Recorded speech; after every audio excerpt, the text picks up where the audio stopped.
Lesson 9.4 is about some theorems about arcs and chords. The first theorem is about congruent chords and congruent arcs. In a circle, two congruent chords, or any congruent chords, will cut off congruent arcs. So, as an example, if this chord is congruent to this chord, then the arc cut off by the first chord is congruent to the arc cut off by the second chord, and vice versa. If I have two congruent arcs that are cut off by chords, I know that the two chords must be also congruent to each other. The second theorem is that a diameter of a circle that's perpendicular to a chord in that circle bisects the chord and its arc. So in this example, the green diameter, and I can tell it's a diameter because it passes through the center, bisects this chord into two congruent segments, and it also bisects the arc into two congruent segments. So the third theorem is that in two congruent circles or in the same circle, if I have chords that are both equidistant from the center, so in other words, in this drawing, if this blue chord and this blue chord are exactly the same distance from the center, so the two green segments here, if those are the same length, then I know that the two blue chords are in fact congruent. So these two chords would be congruent. And the converse of this is also true. If I have two congruent chords, then I know that they must be equidistant from the center of the circle. So now for a few examples. In this circle, I'm supposed to find the measure of arc ACB. So that arc is this red unbroken part of the circle right here. So first I look at the rest of the circle that goes around the other side is 220 degrees. So that means that arc ACB is going to be 360 minus 220, or 140 degrees. Okay, then I have to find the measure of angle AOC. And I know that if I have a radius of a circle, or a diameter of a circle, in this case with the green, it's a radius that actually bisects a chord. It bisects the chord of the circle because it's perpendicular to that chord AB.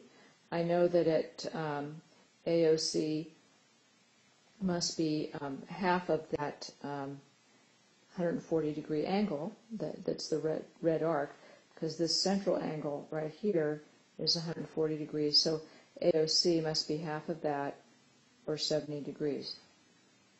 Okay, in this next example, I'm supposed to find the measure of arc X, which is represented right here. So I first look at the chord that's cutting off X, and I see that it's equidistant from the center as the chord that's cutting off the 80 degree arc on the other side.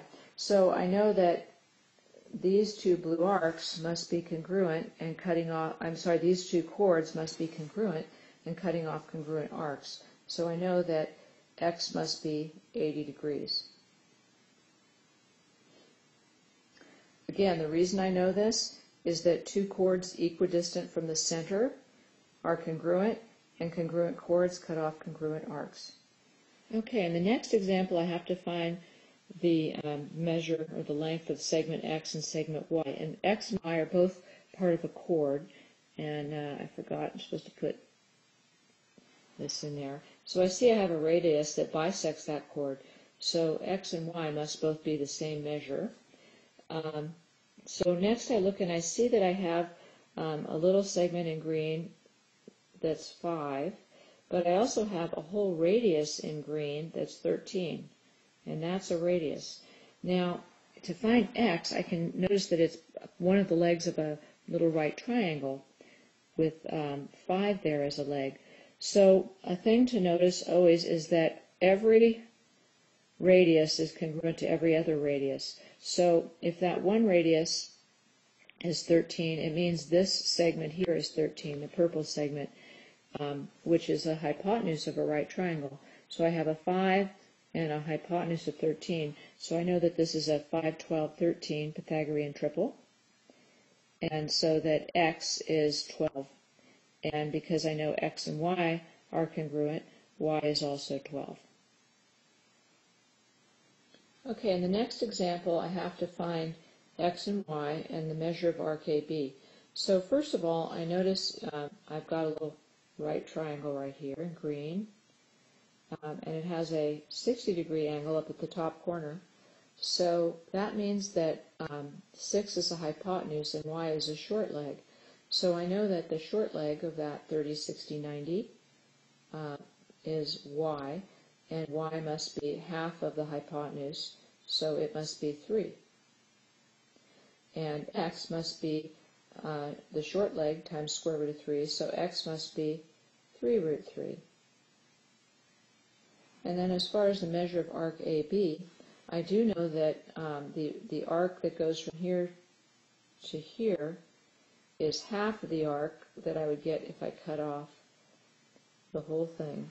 And I looked at the arc that went all the way around here, because I know that this radius would also be 6, and this would also be 3 root 3, this segment in here. So I'd have two identical triangles, and so I'd have two 60-degree angles up here at the top, so that would be 120 degrees total. So arc AB is a 120-degree arc.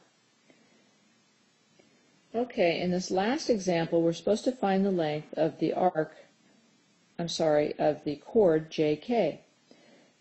So what I notice is that chord JK cuts off a 120-degree arc right here. Okay, and now the only reference I have as far as length is I do have this radius that goes from the center out to J that is 10 long from the center of the circle. So what you want to try and do is use right triangles. Build a right triangle here, and maybe we could put two right triangles in this drawing. So I think first thing I'll do is I'll sketch a segment that is perpendicular from the center of the circle to that chord, and I know that I will bisect it when I do that, and I'll draw in another radius line. So I know that these two segments are equal, and these two are equal, congruent. So I've just now, by putting in that altitude into this isosceles triangle, I have now divided this angle, this central angle here, into two congruent 60-degree angles. So I have a 30, 60, 90 degree right triangle. If the hypotenuse is this 10 on this leg, then the long leg is from the center of the circle to J, and the short leg is the little blue radius. So the short leg has got to be 5 long, and the long leg has got to be 5 root 3. And again, these two segments are identical. They're both 5 root 3. So the entire length of the chord JK is 2 times the 5 root 3, or 10 root 3. And that's it for arcs and chords.